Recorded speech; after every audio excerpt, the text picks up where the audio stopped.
কি ব্যাপার মা, তুমি আমার পিছনে পিছনে আইটাইতেছো কে? কি ব্যাপার মা, তুমি আমার পিছনে পিছনে আইটাইতেছো কে? ওই তোর পিছনে হাঁটতেছি আমি। আমি তো তোর সায়রা খালার বাড়ি যাইতেছি। প্রত্যেকদিন আমি যখন বাজারে যাই তখনই তোমার সায়রা খালার বাড়ি যাইতে হয় না?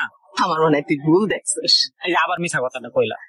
সাবধানে যাইও। আমি সাবধানে যাবো এবং তাড়াতাড়ি চলে আসবো, ঠিক আছে মা? এবার তুমি যাও, ঘরে যাও।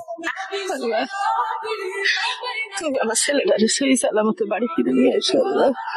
সব ভাত তরকারি কি আমি এখানে নিয়ে আসছি? আমার জন্য রান্না করে রেখে দিছি না? তাহলে এই মাটির মাংসগুলো আমার দাও তো মা। আমি যে খাই নাই বাবারে কিন্তু বলবা না, ঠিক আছে? কি গো, তুমি আজকে তো তাড়াতাড়ি এসে পড়লা? আরে খুব না, একে তো ব্যবসা পাতির অবস্থা ভালো না, তার মধ্যে আজকে যে বাজার বন্ধ, মনে আসছিল না। এর লেগে তোমার মন খারাপ? আরে না, বুঝলামই না, আসলে না প্রায় মিথ্যাবাদী। এইসব তুমি কি কও? ও ঠিকই কইছি।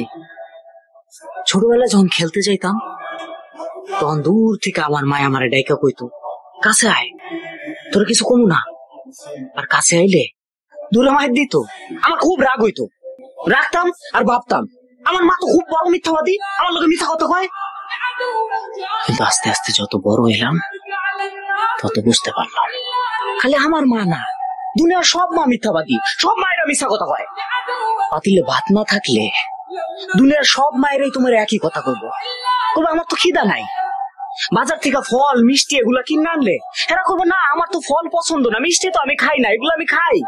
মায়ের গো চোখে কান্না আসলে তুমি যদি জিজ্ঞেস করো মা কান্দো কে, করবো না আমি কই কান্দাছি, আমার তো চোখে কি জানে একটা পড়ছে। সব মিথ্যা, খালি মিথ্যা কথা বলে। নিজের কষ্ট নিজের বুকের মধ্যে চাইপা রাখে আর বাইরে থেকে এমন একটা ভাব ধরে যে তারা খুব সুখে আছে, খুব আনন্দে আছে, সন্তানকে কোনোদিন বুঝতে দেয় না যে তারা কষ্টে আছে। থাক, তুমি কাইন্দো না। না না, আমি কানমু কে? কার লোকে কানমু? হ্যাঁ, খারাপ মানুষের লোক, একটা মিথ্যাবাদী মানুষের লোক মা জাতটাই খারাপ। তারা স্বার্থ বোঝে না, তারা অর্থ বোঝে না, তারা লোভ বোঝে না, তারা শুধু বোঝে নিজের স্বার্থ, সন্তানের স্বার্থটা বোঝে। সন্তানের স্বার্থ তার কাছে সবচেয়ে বড় স্বার্থ।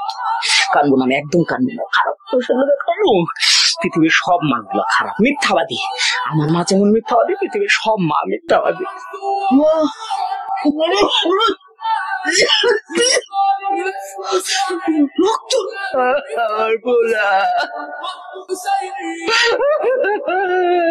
মা, আপনার শরীরটা ভালো না, আপনি ঘরে যান, আমি রান্না করতেছি।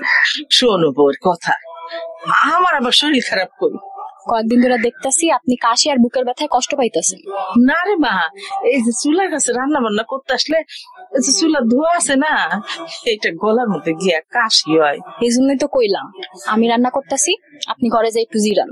স্বামী স্ত্রীর সম্পর্ক আল্লাহ দেয়া ভালোবাসার সম্পর্ক। স্বামী স্ত্রী একসাথে থাকলে আল্লাহ খুশি হয় না। মাও হইলো আল্লাহ দেয়া নেয়ামত, মায়ের লগে থাকলে আর মায়ের সেবা করলেও আল্লাহ খুশি হয়। হাদিসে কি খালি মায়ের সেবা করতে বলছে, মায়ের আদেশ মান্য করতে বলে নাই? অবশ্যই কইছে আম্মা। তাইলে মনে করে এটা আমার আদেশ। যাও, তুমি আমার পোলার কাছে যাও। মা, তুমি আবারও দাঁড়ায় আছো? বাজান, ছাতাটা নিয়ে বাজান। ওই দেখো, ছাতা দিয়ে কি করুম? কি কয় পাগল পোলা, ছাতা দিয়া বলে কি করব? বাইরে গনগনা রোদ, ছাতা লাগবো না? মা, গ্রামের রাস্তা, রাস্তায় এত গাছগাছালির ছায়া, এর মধ্যে ছাতা লাগে? রোদের তো একটা তাপ আছে, তাপ লাগবো না তোর গায়ে? নাও ধরো। তুমি খালি মিছা কথা কও মা। হয় তোর কইছিলাম মিছা কথা কই। বাজান সাবধানে যাইও। হ্যাঁ ঠিক আছে, আমি আসি তাইলে। তুমি কাশতেছো কি মা? রক্ত, তোমার মুখ দিয়ে রক্ত বেরোতেছে মা। রক্ত না তো বাজার, তোমার কথা কিন্তু আমার বিশ্বাস হইতেছে না মা। যাও যাও বাবা, না সাবধানে যাই। হ্যাঁ বাবা, আমি তাইলে আসি।